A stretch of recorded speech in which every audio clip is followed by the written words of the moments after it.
That's very powerful. And I would love to hear your perspective also on that one. And the second one, which is a bit challenging, this one, because, is like, why, and again, that was another perspective of like, why am I attracted to bad men? That's another way of looking at it.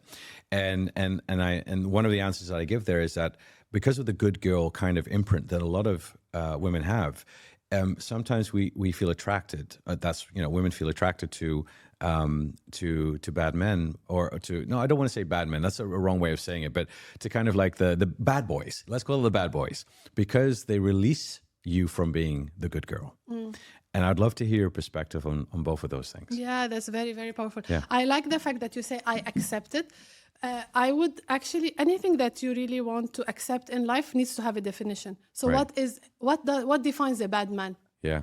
Yeah. Or a bad boy. Yeah, or a bad boy. Yeah. Like, what defines them? Yeah. Are they just like careless? Yeah. Do they just do Naughty. what? Yes, naughty. Yeah. Do they want to do whatever they really believe that they want to do in life? And that, Yeah. so there is probably a sense of freedom that we're really like plugging into, like kind of not wanting to reflect in us, Right. that we see in the other person, and we kind of find it very freeing. So it could be like this type of reflection. This could be one option. Accepting is absolutely like you accept anything in your life, and there must be a little bit of work that needs to be done internally about. Everybody has this good side and bad side. Yeah. There is places where you can really be intimate and bad, or intimate and good. It's up to you, right? Yeah. So there are people who just don't care about it, and there are Yeah. others who care.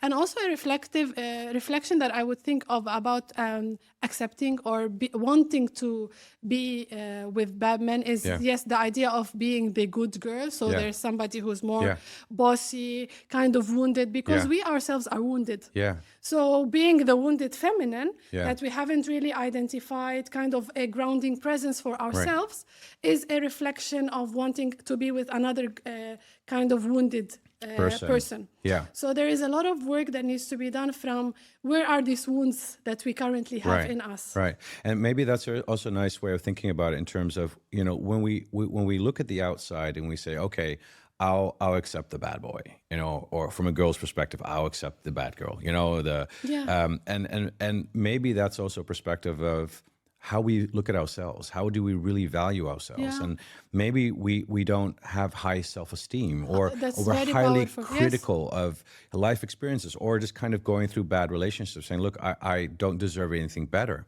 And is that self-worth that, can be impacted so negatively from our upbringing to our experiences in life to past relationships.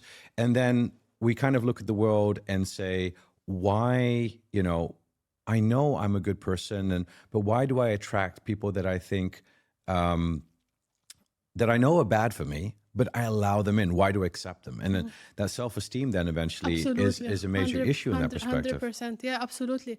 Self-worth and self-esteem play a very important role, because we tell ourselves, I don't deserve better. Right.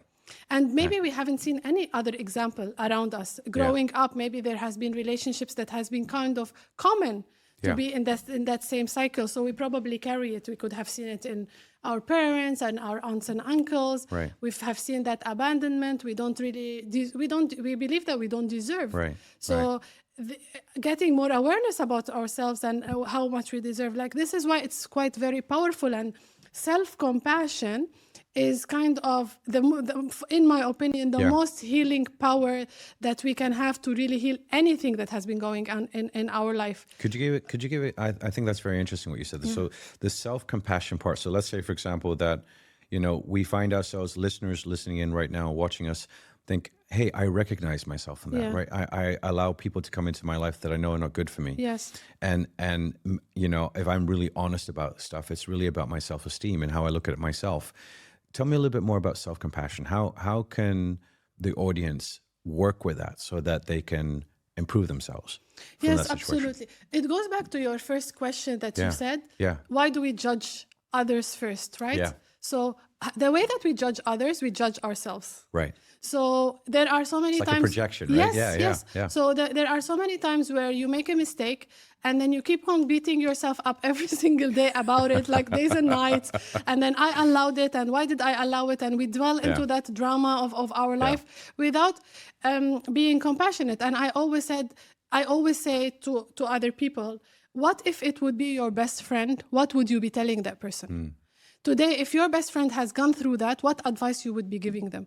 And you would be surprised or if we really look at ourselves as our best friend. Right. And how do we really tell the kind of a perspective for our best friend? We're just not our own person's best friend, like our best friend for us. Right. So reflecting back on, this happened. You do not have to beat yourself up to it.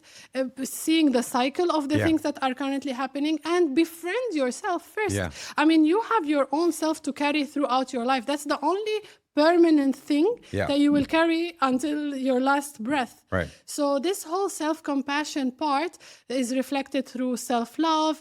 A lot of work can be done. I really work a lot on affirmations. Right. Because having this high achiever kind of thing in my life, the moment I accepted my vulnerability, I really needed to work a lot on self-love affirmations.